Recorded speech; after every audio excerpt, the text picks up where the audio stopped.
Eu gostaria de, nesta manhã tão importante, tão emocionante,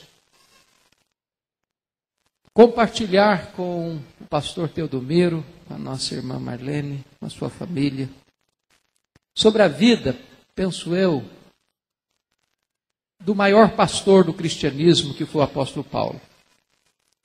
E a vida do irmão me inspira, pastor Teodomiro. Desde o primeiro dia que eu encontrei com o irmão, que eu aprendi a amá-lo, a respeitá-lo, a admirá-lo, dar graças a Deus pela sua vida. E eu gostaria hoje de pedir permissão ao irmão para contar a história do apóstolo Paulo. Porque acho que a sua vida é um espelho da vida do apóstolo Paulo. E o meu desejo é que a história do apóstolo Paulo, nesta manhã, possa nos remeter à história deste pastor que ontem, completava 45 anos e hoje nós comemoramos isso, e possa trazer edificação para todos nós. Convido a todos para abrirem comigo a Bíblia, por favor, na segunda carta de Paulo a Timóteo, capítulo 4, versos 6 a 18. 2 Timóteo 4, 6 a 18. Eu quero, antes de partilhar o texto com vocês, dizer que esta é a última carta que Paulo escreve. E escreve esta carta de uma masmorra romana, na sua segunda prisão, de onde as pessoas saíam leprosas ou para o martírio. E este é o último capítulo desta carta, e estas são as últimas palavras deste capítulo. Consequentemente, estas são as últimas palavras do apóstolo antes do seu martírio. Então vale a pena perceber o que ele está dizendo. E ele diz assim: quanto a mim, já estou sendo oferecido por libação, e o tempo da minha partida é chegado. Combati o bom combate, completei a carreira, guardei a fé. Já agora a coroa da justiça me está guardada, a qual o Senhor reto juiz me dará naquele dia, e não apenas a mim, mas a todos quantos amam a sua vinda. Procura vir ter comigo depressa, porque Demas, tendo amado o presente século, me abandonou e se foi para Tessalônica. Crescente foi para a Galácia, Tito para a Dalmácia. Somente Lucas está comigo. Quanto a Tíquico, mandei até Éfeso. Quando vieres, traze a capa que deixei em Troade, na casa de Carpo, bem como os livros, especialmente os pergaminhos. Alexandre o latoeiro causou-me muitos males. O Senhor lhe dará paga segundo as suas obras. Tu guarda-te também dele, porque resistiu fortemente às nossas palavras. Na minha primeira defesa, ninguém foi a meu favor. Antes todos me abandonaram. Que isso não lhe seja posto em conta.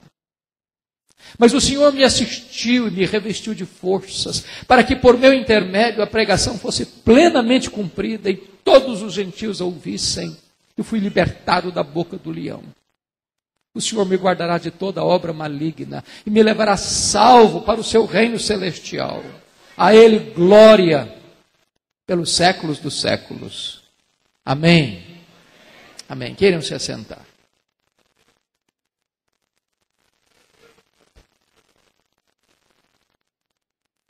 Eu quero pedir permissão a vocês para só voltar nesse texto na conclusão da minha fala. Nesta manhã eu gostaria de lhes apresentar o apóstolo Paulo, porque vejo no pastor Teodomiro um homem que imita este grande bandeirante do cristianismo.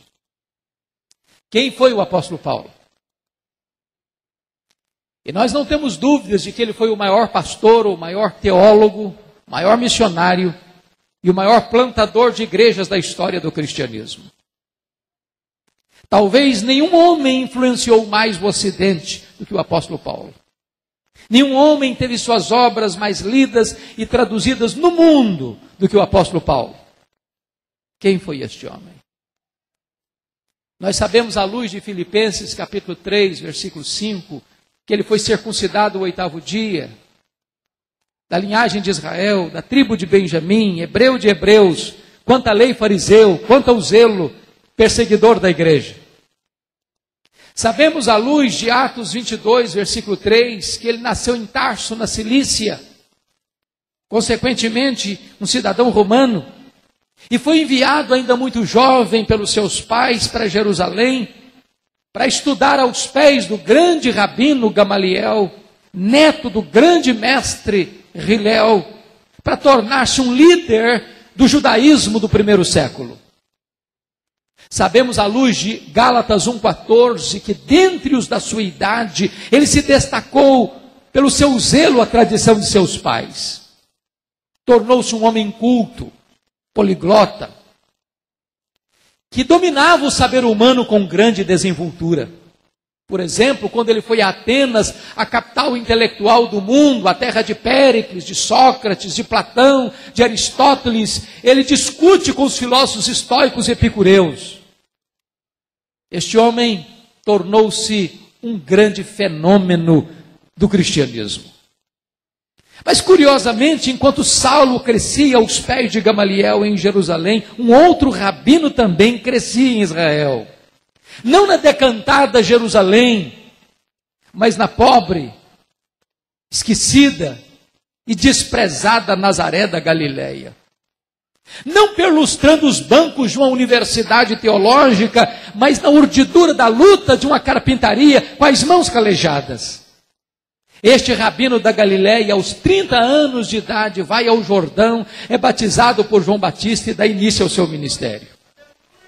Diz a Bíblia que ele pregava, não como os escribas e fariseus, mas pregava com autoridade, pregava aos ouvidos e aos olhos, porque os cegos viam, os coxos andavam, os leprosos eram purificados, os mortos ressuscitavam e as multidões o seguiam. Isto provoca inveja no sinédrio judaico, que passa a persegui-lo, a vigiá-lo, a caçá-lo, prendem-no, acusam-no, condenam-no e o pregam numa cruz. E sepultam-no, para alívio do sinédrio judaico. 3 dias depois, entretanto, uma notícia explode em Jerusalém.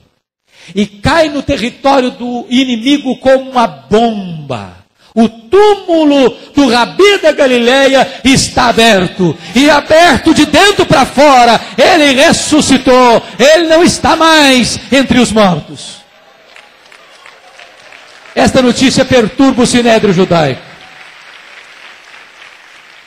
E diz a Bíblia que nesse momento Saulo de Tarso se levanta como o maior opositor do cristianismo, como o maior inimigo da fé cristã, e tenta jogar uma pá de cal nesta religião que surgia, a religião do caminho.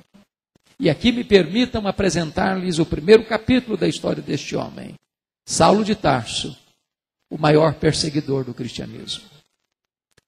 O Novo Testamento nos oferece 2 retratos dele. O primeiro retrato, Saulo de Tarso, uma fera selvagem. Esta figura está em Atos 9, versículo 1, quando diz que ele respirava ameaças e morte contra os discípulos. Esta palavra no grego traz a ideia de uma fera que salta sobre a sua presa para devorá-la. Ele era uma fera selvagem. Se não, vejamos. 1 Timóteo 1,13, ele se apresenta como um perseguidor, um blasfemo e um insolente. 1 Coríntios 15:9, ele também se apresenta como o menor dos apóstolos, porque ele perseguiu a igreja de Deus.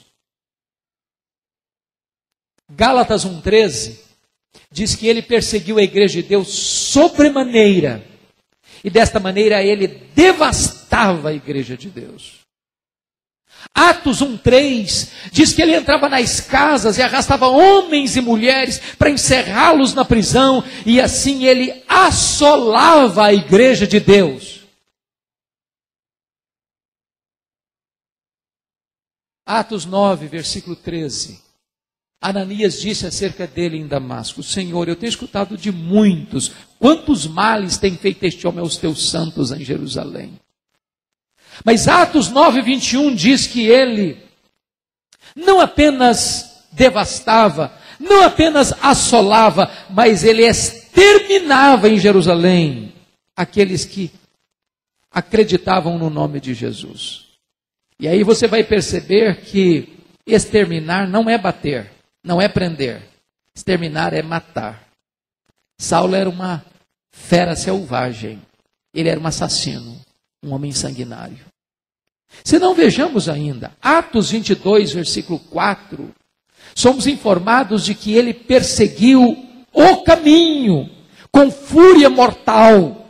Ele não perseguia apenas os crentes, ele perseguia a religião dos crentes. Ele perseguiu o caminho.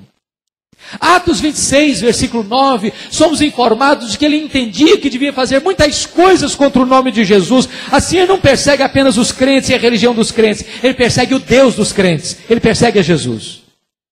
Atos 26, versículo 10, nós somos informados de que ele, por todas as sinagogas, ele perseguia os crentes e prendia os crentes. E contra esses muitos crentes, ele dava o seu voto quando os matavam.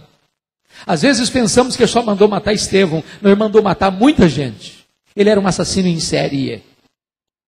E aí lemos em Atos 26, 11, que ele também entrava nas sinagogas e ele castigava os crentes, e ele forçava os crentes a blasfemar, e até por cidades estranhas, demasiadamente enfurecido, ele perseguia os crentes. Ele não apenas perseguia de forma física, perseguia também de forma psicológica, porque forçava os crentes a blasfemar.